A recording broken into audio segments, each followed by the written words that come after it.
Brought to you by NBC bearing, भारताची पहिली bearing उत्पादक।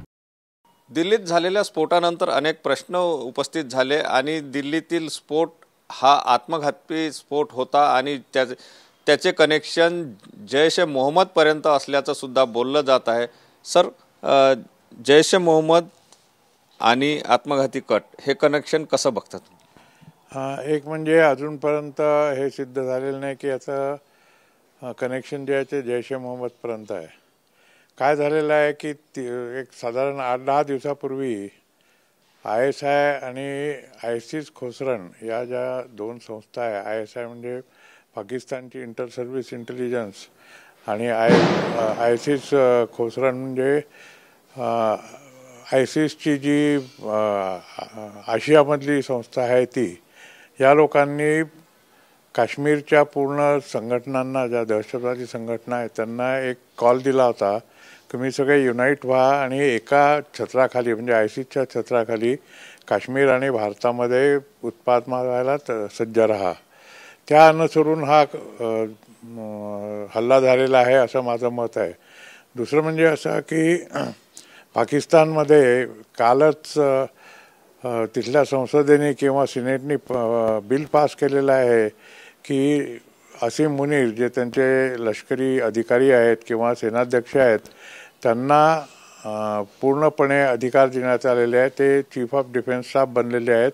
फील्ड मार्शल म्हणून एअरफोर्स आणि नेव्हीसुद्धा त्यांच्याच हाताखाली राहील, आर्मीसुद्धा त्यांच्याच हाताखाली राहील।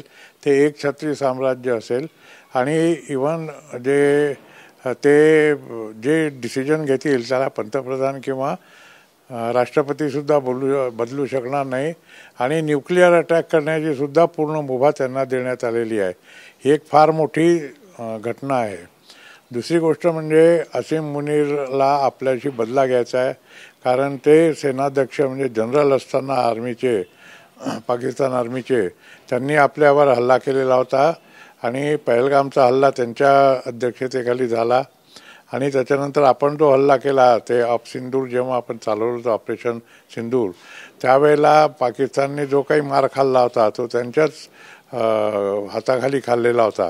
त्यातही त्यांना बदला घ्यायचा आहे। पाकिस्तानी तसेही फार खुनशी असतात म्हणून त्यांनी हा बदला घेतलेला आहे।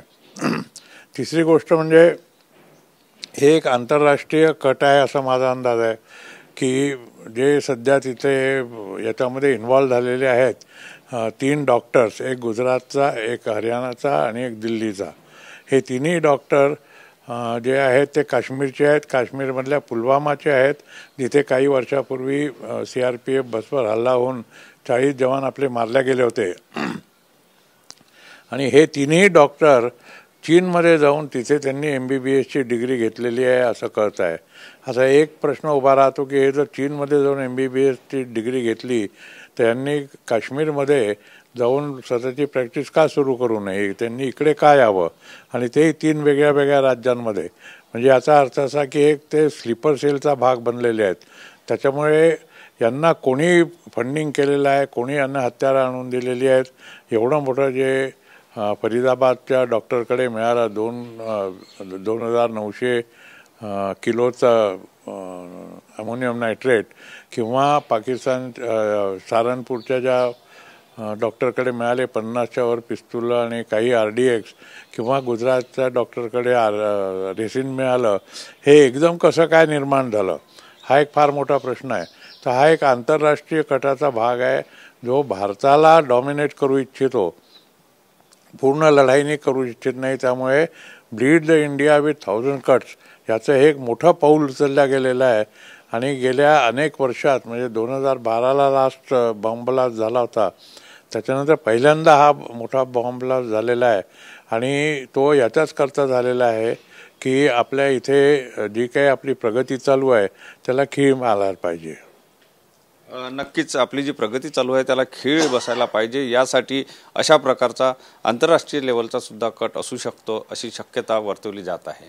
कॅमेरामन साईसह Sunil Dhage, TV9 Marathi, Nagpur. Brought to you by NBC bearing, भारताची पहिली बेअरिंग उत्पादक।